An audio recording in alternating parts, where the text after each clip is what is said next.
Assalamualaikum, salam sehat, salam sejahtera bagi kita semua. Jumpa lagi bersama Horas Medan, Dialog Interaktif Media Delegasi. Tentunya pada kesempatan kali ini kita mengambil topik menimba pengalaman dari Fakultas Kedokteran dan Rumah Sakit terbaik di Jerman dan Belanda. Tidak asing lagi, bersama kita di studio sudah hadir Bapak Profesor Dr. Haji Paul Sirait SKM MM Kes. Ya. Magister Kesehatan. Iya, kemudian ada Profesor Dr. Sihol Situngkir SE MBA. Prof. Sihol ini sebagaimana kita ketahui adalah pakar manajemen sumber daya manusia, guru besar Universitas Negeri Jambi, dan mantan Rektor Unika Santo Thomas Medan. Sedangkan Prof. Paul Sirait sebagai Guru Besar Institut Kesehatan Sumatera Utara INKESU. Kebetulan sebagai Rektor di sana ya Pak. Apa kabar Pak Sirait? Alhamdulillah baik Pak. Iya. Pak Sihol? Ya, sehat-sehat. Iya. Jadi teringat tentang rumah sakit. Tentunya ini tidak asing lagi adalah ceritanya juga adalah cerita obat. Beberapa waktu lalu saya lagi demam, dikasih oleh seorang Belanda yang lagi turis ke Indonesia paracetamol. Bentuknya bulat, tidak seperti kita punya di kampung, dia bentuknya kapsul. Satu tablet memang betul-betul mereda panas yang kita alami. Berangkat dari ini tentu ada kesan bagaimana produk tablet sesederhana itu yang ada di Belanda jika dibandingkan dengan di Indonesia. Tentunya untuk mengadopsi rumah sakit terbaik di dunia yang ada di Jerman maupun Belanda, ini bukan sekadar teori atau bisa cakap-cakap saja tentunya. Perlu ada pertukaran pelajar mungkin, atau pengiriman magang ke sana, atau studi banding ke rumah sakit terbaik di sana, lalu kita bawa apa manajemennya, SDM-nya, dan juga teknologi kesehatannya. Tentunya untuk hal ini kita minta dulu penjelasan dari Pak Sirait, seperti apa langkah yang akan kita lakukan nanti untuk bisa di Indonesia juga ada rumah sakit terbaik. Silakan. Baik Pak, terima kasih para penonton sekalian, hadirin sekalian. Kesempatan yang baik ini saya mencoba untuk bisa menjawab pertanyaan dari Bapak. Ini apa kira-kira yang menjadi harapan kita untuk bisa menimba pengalaman di luar negeri. Ini suatu momentum yang sangat bagus karena apapun ceritanya memang sekarang lagi digalakkan. Bagaimana kita bisa menimba ilmu di negeri orang kemudian kita bisa terapkan di sini. Nah, di dalam pendidikan selalu dikatakan itu adalah memorandum of understanding. Kita mencoba menyusun, membuat suatu kerjasama. Kerjasama ini tidak hanya di atas kertas, tapi juga dilanjutkan dengan action. Nah, itu namanya MOA. Nah, apa yang akan kita raih di sana nanti adalah kita mencoba pengalaman. Tentu kita nanti akan berkunjung ke rumah sakit ataupun barangkali termasuk pendidikan yang bagus, baik itu di Jerman maupun di Belanda. Nah, ini kita coba nanti untuk membangun kerjasama yang baik. Nah, ini tidak hanya sekedar membangun kerjasama, tapi juga kita ingin menimba ilmu. Kemudian juga ingin untuk dapat praktek di sana melalui anak-anak kita yang datang dari Indonesia bisa magang. Nah, magang ini maksudnya itu adalah sekaligus mereka orientasi. Nah, seperti ini rupanya SOP-nya. Seperti ini melaksanakannya sehingga kualitas pelayanan di sana sangat baik. Itu yang pertama. Nah, yang kedua kalau kita bicara pelayanan ini sangat banyak Pak aspeknya. Teknologi kesehatan juga. Kemudian SDM-nya terutama. Kemudian juga sarana prasarana yang ada. Yang terutama sekali adalah yang perlu kita tekankan di mana-mana pun yang maju, selalu penekanannya itu dalam pelayanan sikap. Bagaimana kita bisa mengambil hati orang, merasakan perasaan orang lain, sambil kita berikan tindakan kesehatan. Begitu dulu Pak, terima kasih. Kan Indonesia ini kan terkenal dengan adat ketimurannya. Saya kira kalau soal attitude atau akhlak pelayanan, kita kayaknya nggak perlu meragukan itu, karena yang menganut adat ketimuran tadi itu kan terkenal. Gimana berikutnya nanti? Saya mencoba menjelaskan pengalaman saya Pak. Saya di kesehatan ini hampir 50 tahun. Dan saya juga termasuk dipercayakan Departemen Kesehatan untuk berkunjung ke Inggris, ke Amerika, demikian juga ke daerah ASEAN. Nah, apa yang menjadi evaluasi kami di sana, kebanggaan kami adalah bahwa perawat-perawat kita yang bekerja di Inggris itu sangat terpuji sikap, attitude-nya, luar biasa. Itu yang tidak bisa diimbangi oleh perawat-perawat lain, termasuk dari negara-negara asing. Nah, itu Pak. Pasien kita Indonesia ini masih cukup tinggi angkanya mendapatkan perawatan di luar, termasuk di negeri jiran lah katakan. Sehingga ada anekdot, kenapa harus ke negeri jiran berobatnya? Pertama katanya murah. Yang kedua tentang deteksi atau analisis medis. Sehingga ada kesan anekdotnya begini. Di Indonesia memukul semut pakai martil. Obatnya terlalu besar. Ini gimana kita menghilangkan anggapan yang seperti ini, Bro? Kalau berbicara tentang pelayanan, terutama di negeri jiran, saya juga punya pengalaman Pak, pribadi ke sana. Yang pertama mereka jual adalah one stop shopping. Jadi mereka berobat sekaligus juga bisa shopping. Jadi seputaran di situ. Itu yang pertama. Yang kedua, kita tidak bisa pungkiri pelayanan mereka, pelayanan kesehatan itu mulai dari perawat, dokter, analis, apoteker, semuanya sudah tertata rapi dengan SOP yang sangat bagus. Tidak ada di sana yang lamban Pak. Jalannya saja pun kencang. Berbeda dengan tempat lain. Jangan saya katakan Indonesia, ya. Jalan saja pun dari satu ruangan ke ruangan yang satu cepat, berpikir cepat, melaksanakan pemeriksaan dengan tepat, kemudian pengobatan dengan tepat. Itu yang menarik. Itu yang menarik. Terus satu lagi Pak, yang namanya pelayanan prima. Ini yang perlu kita tiru. Pelayanan prima itu mulai datang pasien masuk, ada satpam. Di satpam itu disediakan roll stool, itu kursi roda. Apa maksudnya? Begitu datang sudah ada pelayanan yang bagus, dibawa langsung dia ditanyakan, ke dokter mana saya? Dia sudah tahu. Satpam sendiri sudah hafal dia kalau penyakit ini penyakit dalam, dokter penyakit dalam sudah siap. Sakit paru-paru, ahli paru-paru sudah siap. Mereka sendiri sudah diajarkan, sudah dilatih semuanya. Sehingga dari mulai pintu masuk sampai kepada pemeriksaan, sampai dengan tindakan itu sangat-sangat sinkron dan bagus. Itu tidak bisa kita pungkiri. Saya sendiri mengalami. Baik, untuk sementara kita padakan dulu dari Prof. Sirait ke Prof. Siol dulu, kayaknya udah nggak sabar kita mendengarnya. Ini dari penjelasan Prof. Sirait tadi ada sambil berobat, belanja iya. Disiapkan semua. Ini tentunya tak terlepas dari upaya untuk mendapatkan devisa. Bagaimana dengan pola perekonomian yang mungkin ke depannya perlu dilengkapi, Prof, digagas, termasuk SDM unggulnya yang sedang kita manajemen saat ini. Silakan Prof. Siol. Baik, saya tertarik penjelasan Profesor Paul Sirait tadi. Ada satu kata pelayanan prima atau bahasa Inggrisnya service excellency. Yes. Kan itu.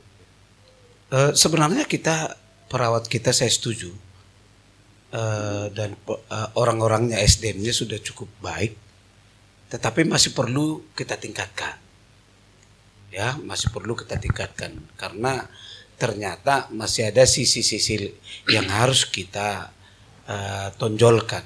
Sebagai contoh tadi, Profesor Paul sudah katakan kalau di luar negeri, di negeri jiran, mulai dari entry gate, seorang satpam dengan tupoksinya sengaja ditempatkan di sana troli supaya bisa mengantarkan pasien itu langsung pelayanannya tanpa ada kesulitan.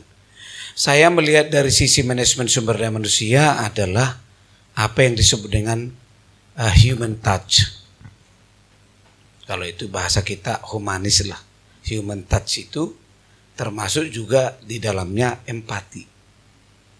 Begitu orang datang, kan tentunya kita perlu lemparkan senyum. Itu dah. Ada satu cerita bedanya kita melayani di Indonesia dengan di luar. Kalau perawat kita melayani di luar bagus, kalau di dalam malah kita agak sedikit mundur. Artinya apa? Tidak konsisten atau tidak disiplin, kan gitu. Yang perlu menjadi bahan perhatian kita adalah kenapa orang berbondong-bondong berobat ke luar negeri. Karena dia merasakan human touch-nya, empati melayaninya. Ya, tadi dia merasa sakit waktu datang dari Indonesia, begitu nyampe di sana karena empati dengan human touch-nya. Belum berobat udah sembuh ya? Belum berobat sudah sembuh. Psikis ya? Ya, disapa dengan senyum, disapa dengan ramah, ya, dilayani dengan baik. Kena perawat yang agak cantik pula Cantik kan? pula. Hidung mancung kayak India ya? Ya, senyum pula. Nah, barangkali ini yang harus juga kita lihat sebagai kekurangan kita kalau kita bawakan di kita. Ambil contoh ya. Orang Indonesia, kalau di Indonesia kurang disiplin. Dilemparin rokoknya sembarang. Tapi kalau di Singapura kok disiplin banget gitu ya. Kok bisa juga melayani. Berarti orang Indonesia ini sebenarnya SDM-nya dan bisa beradaptasi menyesuaikan diri. Nah pengelolaan gedungnya berarti di Indonesia yang perlu kita pertanyakan. Jadi apa yang dikatakan oleh Profesor Paul tadi saya sangat setuju. Apa yang menjadi misi kita membawa Fakultas Kesehatan, Fakultas Keperawatan, Kedokteran ke Jerman dan ke Belanda adalah untuk mencoba melihat sisi-sisi apa sih yang positif bisa kita bawakan ke sini, lalu akan memperbaiki pola pelayanan kita. Nah, yang kedua, tentunya apa yang kita kunjungi nanti di sana dengan studi banding dengan ada kerjasama MOU dengan MOA tadi, mudah-mudahan bisa akan menyesuaikan silabus atau kurikulum yang menjadi bahan perhatian kita untuk memperbaiki kualitas lulusan kita di Indonesia.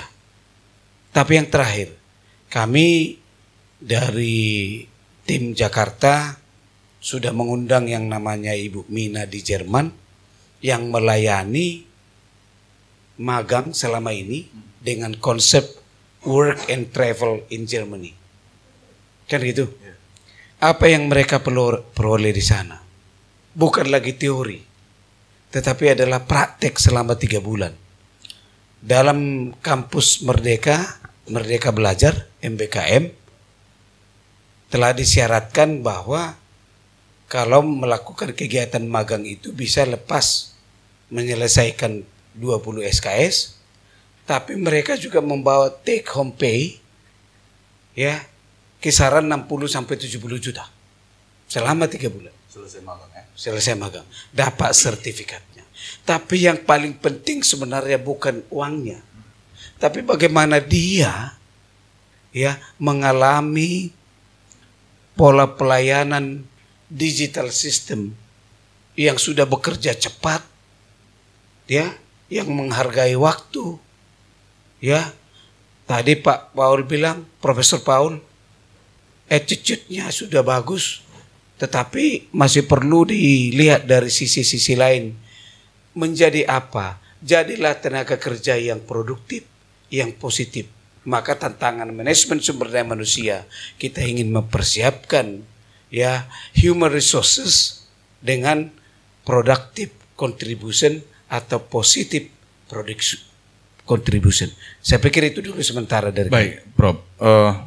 Hilang serak, Prof udah hilang. Hilang. Udah mulai bulat Udah vokalnya. keluar suaranya. Jadi begini, saya terpikir dalam waktu dekat nih kan kabarnya akan berangkat ke sana. Ya. Ya.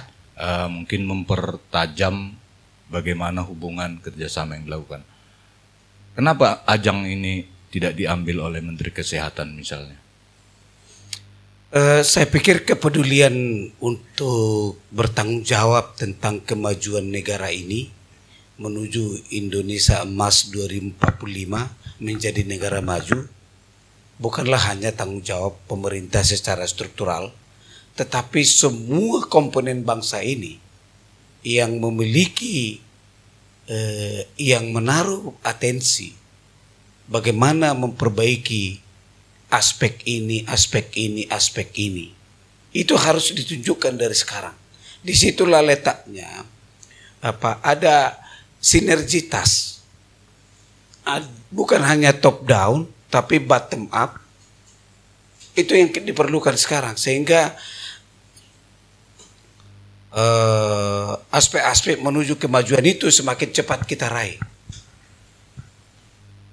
Profesor Paulus, satu-satunya guru besar keperawatan di Sumatera Utara, ini harus kita banggakan.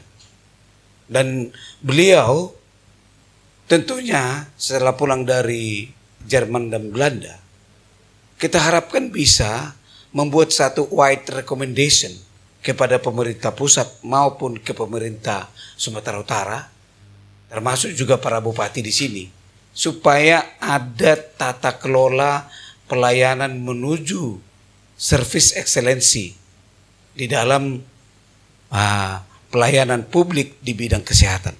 Itu yang kalau ini kita lakukan, maka konsumennya Rumah Sakit Indonesia Sumatera Utara ke depan bukan hanya penduduk Sumatera Utara lagi, tetapi bisa saja kalau kita sementara ini kita berobat ke Singapura lalu ke Malaysia, ke negara jiran, mungkin suatu saat nanti mereka yang berobat ke kita. Itulah peningkatan devisa negara apabila kita melayani ini dengan baik. Saya pikir itu. Saya ke Prof. Paul dulu. Mana yang mau kita dahulukan nih, Prof? Menciptakan SDM, katakanlah Prof sebagai rektor di Institut Kesehatan Sumatera Utara. Mana yang dahulu kita lakukan, menempah SDM di sini, lalu mengirimnya ke rumah sakit ternama di Jerman dan Belanda atau kemanapun dia, atau mengambil ilmunya pengelolaan rumah sakit terbaik di luar itu, lalu diterapkan di rumah sakit di Indonesia sehingga pelayanannya bisa minimal mirip. Mana yang kita dahulukan, Prof? Terima kasih, bagus sekali pertanyaannya. Ini sebenarnya sama dengan mana duluan telur ayam atau ayamnya. Ini kan sulit kita apakan. Tapi kalau ditanyakan seperti itu kepada saya masih ingin juga sedikit menanggapi yang tadi dulu, Pak. Apakah Menteri Kesehatan tidak mengambil kesempatan ini? Saya orang Depkes, Pak. Jadi saya tahu persis itu Bapak Menteri Kesehatan dengan aparatnya sudah mencoba untuk menggali apa yang baik di luar negeri dibawa ke Indonesia. Nah, kemudian diikuti dengan siapa bangsa kita ini yang mau bekerja di luar negeri. Sudah, Pak. Itu 10 tahun yang lalu sudah. Tapi apa yang terjadi, Pak? Inilah kelemahan bangsa kita ini. Ketika dites bahasa Inggris, semuanya down. Yang berangkat hanya sebagian kecil saja. Jadi kesempatan itu sudah ada dari dulu, Pak. Saya ingin perbaiki. Jadi bukan Menkes tutup mata, tidak. Justru beliau itu sangat peduli bagaimana pemberdayaan tenaga perawat, tenaga dokter dan tenaga kesehatan lainnya untuk bisa hijrah bekerja di luar negeri. Nah, kalau ditanyakan tadi mana sih yang duluan, saya harus jelaskan dulu, Pak. Status kesehatan ini dipengaruhi oleh 4 faktor, Pak. Ada namanya pelayanan kesehatan.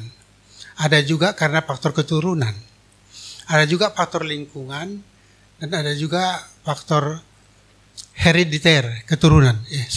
Jadi ada 4 tadi: pelayanan, rumah sakit, keturunan, dan perilaku. Jadi sebenarnya kalau ditanyakan yang mana duluan, ini harus kita lihat dari banyak sisi. Sudah seperti apa perilaku Indonesia, masyarakat kita? Sudah seperti apa pelayanan kita? Sudah seperti apa yang sekarang kondisi penyakit keturunan ini? Kemudian bagaimana pula tentang faktor keturunan, faktor pelayanan kesehatan, kemudian juga faktor perilaku dan lingkungan. Nah, lingkungan kita udah benar nggak? Jadi ini sebenarnya semua tergantung daripada kita sendiri, bagaimana ini diperbaiki supaya status kesehatan itu bisa meningkat. Begitu Pak sementara. Iya. Disampaikan Prof. Paul tadi, Prof. Siol, tentang bahasa, kemampuan bahasa. Berarti di kurikulum perlu sudah penegasan yang maksimal sehingga lulusan itu minimal menguasai 1 bahasa asing. Pak Siregar, sebentar. Iya. Itu cerita 10 tahun yang lalu. Kalau sekarang, tiap institusi harus punya lab bahasa.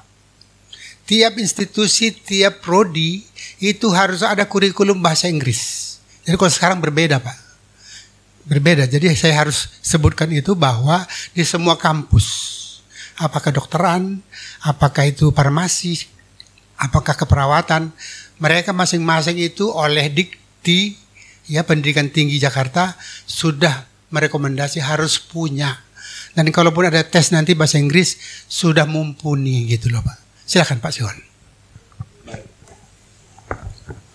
Apa yang dijelaskan oleh Profesor Paul dengan penyiapan infrastruktur tentang lab bahasa dan lain sebagainya, tinggal kita perlu international assessment sekarang. International assessment itu, ya you sudah punya lab ya, sudah belajar, sudah ada kurikulumnya. Ini mau berangkat loh. Lalu diteslah dia, apakah TOEFL-nya, apakah IELTS-nya, apakah conversation-nya, ya. Itu ada assessment-nya. Ketika dia tidak memenuhi standar assessment untuk berangkat ke luar negeri, itu berarti apa? Persiapan dari setiap institusi itu belum maksimal terhadap bahasa itu. Oleh karena itu, di tempat Profesor Paul di beberapa perguruan tinggi, ada yang pimpinannya begitu ketat dia concernnya terhadap penguasaan bahasa Inggris ini bagi lulusannya. Contoh, saya sejak jadi rektor di Unika Santo Thomas, tidak boleh ada yang ujian meja hijau sebelum memenuhi standar TOEFL sekian. Itu harus. Kenapa? Kalau kita tidak buat aturan itu di awal, mahasiswa ini, anak-anak ini boleh aja kemana-mana menghabiskan waktunya. Ya, bukan belajar ekstra. Tetapi dengan kita buat seperti itu, wah, saya mau ujian meja hijau ini, saya harus siapkan saya nilai TOEFL saya minimal sekian. Ya. Yang dibilang Profesor Paul tadi lebih lanjut lagi. Ada soft skill, ada hard skill, ya, yang tuntutan persyaratan kerja. Kalau di perguruan tinggi namanya sekarang surat pendamping, surat keterangan pendamping ijazah atau SKPI. Di mana di dalamnya termasuk salah satu adalah penguasaan bahasa Inggris. Nah, karena itu menurut saya yang paling bijak adalah bahwa setiap perguruan tinggi itu, institusi itu, walaupun sudah punya bahasa, rutinlah melakukan assessment internasional secara periodik. Itu Pak pendapat saya. Baik, terima kasih Prof. Siol. Mungkin nanti masih ada pertanyaan baik ke Prof. Paul maupun ke Prof. Siol, tapi kita minta dulu tanggapan dari audien kita terkait dengan bagaimana pelayanan rumah sakit terbaik di dunia bisa kita adopsi menjadi pelayanan rumah sakit di Indonesia. Demikian juga dengan pengiriman tenaga kesehatan untuk magang atau mungkin bekerja di rumah sakit terbaik di sana. Seputar itu mungkin adik-adik ada yang mau ditanyakan, kami persilakan.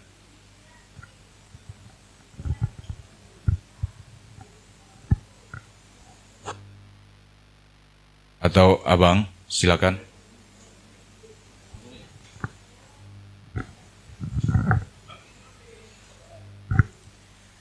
Ya, terima kasih Horas Medan. Perkenalkan, nama saya Saud Situmorang. Yang saya rasakan di dalam pelayanan rumah sakit khususnya di Kota Medan itu adalah masalah waktu, di mana pengadministrasian dan penanganan pasien yang sangat lambat. Nah, ini mau saya tanyakan pertama dulu ke Prof. Paul. Ini dengan adanya digitalisasi di era 4.0 ini, sekarang kan sudah ada Halodoc. Di sana pelayanannya saya rasa sudah mumpuni, cuma lebih mendalam, kurang mendalam, di mana di sana hanya ditampilkan adalah informasi-informasi menyangkut apa yang kita rasakan. Belum ada di sana sampai mendalam mengenai penanganan selanjutnya bagaimana. Nah, yang saya lihat ke depannya seperti ini. Mungkin nantinya rumah sakit bakalan bukan berkembang, tetapi gedung-gedungnya mungkin akan menjadi mengecil. Kenapa? Dengan adanya sistem informasi ini, contoh yang saya katakan tadi Halodoc itu, berarti di sana nanti sistemnya informasi-informasi keluhan masyarakat itu tentang apa yang dialaminya, penyakitnya itu sudah ditanyakan di sana oleh para ahlinya di sana mungkin. Mungkin nanti di Halodoc itu mungkin para ahli spesialis berbagai penyakit di situ sudah ada. Dan yang saya yang saya ragukan nantinya masalah kenapa menjadi kecil gedungnya, mungkin di rumah sakit itu yang diperlukan mungkin hanya lab yang ditangani para ahli. Mungkin nanti si pasien bertanya di Halodoc, ini penyakit saya. Nah, kemudian dijawab di sana langkah-langkah selanjutnya bagaimana? Apakah harus butuh pemeriksaan lebih lanjut ke lab? Mungkin di sana ada jawaban. Setelah itu nanti si pasien akan pergi ke lab dan mendapat hasil dan di-upload kembali ke Halodocnya dan selanjutnya penanganan bagaimana, akan diteruskan bagaimana. Nah, ke Prof. Sihol mungkin yang saya tanyakan, dengan adanya sistem itu di Halodoc itu, apakah nantinya yang dirugikan dokternya sendiri atau rumah sakitnya sendiri? Itu mungkin dari saya, terima kasih. Baik, terima kasih ke Pak Situmorang. Pengaruh digitalisasi ya, termasuk juga mungkin pengurangan tenaga manusia. Ya. Silakan Prof. Oh, bagus sekali Pak Situmorang. Luar biasa.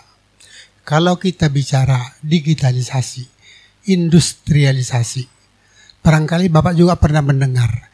Kalau sekarang mungkin perawat nggak dibutuhkan, cukup dengan pakai robot. Itu bisa mengantarkan makanan tepat waktu, tak perlu dia menunda-nunda, pas tepat waktu. Tetapi menurut evaluasi Pak, apakah itu Halodoc dan segala macam, penyakit itu tidak seketika hilang begitu saja. Ternyata sentuhan ya, human touch itu sangat perlu. Jadi harus kita sentuh juga hatinya, baru dia merasa puas. Kalau soal pelayanan pakai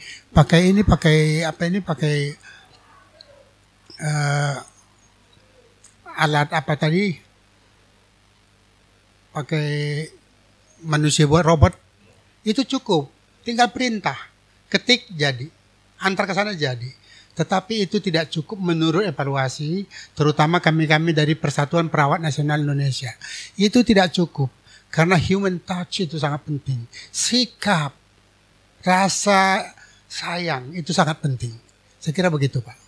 Terima kasih. Digitalisasi itu hanya mengambil bagian terkecil mengambil bagian, saja. Tetapi itu bukanlah merupakan tujuan akhir. Iya. Baik, silakan Prof. Sihol di Saudi. terkait dengan pelayanan di digitalisasi itu yang diukur timing, Pak. Pelayanan itu on time, tepat waktu. Tetapi kalau sudah menyangkut attitude dengan human touch, saya pikir tidak akan bisa diimbanginya manusia. Saya belum yakin saya ada robot senyumnya ya pakai lipstick Hidung India ya. hidung India, saya tidak yakin, Pak. Kan gitu. Ketika saya dengan saudara saya profesor ini ya, human touch-nya manusia ke badannya Prof. Paul jauh lebih tinggi ketika ada besi disentuh badannya Bapak ini. Pasti, Pak. Saya setuju penelitian para perawat nasional yang mengatakan itu. Kalau pertanyaan tadi siapa yang dirugikan, tentunya ada kalkulasi bisnis, Pak. Kedua, kita juga harus tunduk dengan regulasi bahwa kita ini perlu menciptakan kesempatan kerja, ya, bukan capital intensif, tapi labor intensif. Maka menurut saya digitalisasi tetap penting dalam proses pelayanan real time, tepat waktu. Dan itu nanti akan diikuti oleh human behavior, perilaku manusia. Dia tidak boleh lagi santai-santai main gadget sementara mesinnya sudah di angka sekian. Dia harus mengikuti itu, Pak. Jadi Pak Situmorang, pertanyaannya tadi saya juga luar biasa. Dan ini menjadi kajian-kajian kita bersama. Tapi harus kita ingat bahwa penduduk kita yang begitu banyak juga harus dihidupin. Oleh karena itu, maka labor intensif istilahnya mempekerjakan sumber daya manusia harus menjadi perhatian yang lebih ketimbang kita menggunakan capital intensif, menggunakan teknologi robot di dalam pelayanan. Nah, karena itu ini pun menjadi PR kita bersama. Tetapi tadi saya dari Profesor Paul, ketika sudah ada hasil evaluasi seperti itu, maka itulah akan menjadi rekomendasi kebijakan ke depan. Saya pikir itu jawaban saya. Baik, terima kasih Prof. Intinya digitalisasi itu adalah bukan bencana, tetapi itu harus menjadi kekuatan kita. Tentu kita yang menyesuaikan. Ya, kita mungkin mohon doa para pemirsa sahabat delegasi dalam waktu dekat juga para prof, para rektor mungkin akan berangkat ke Eropa.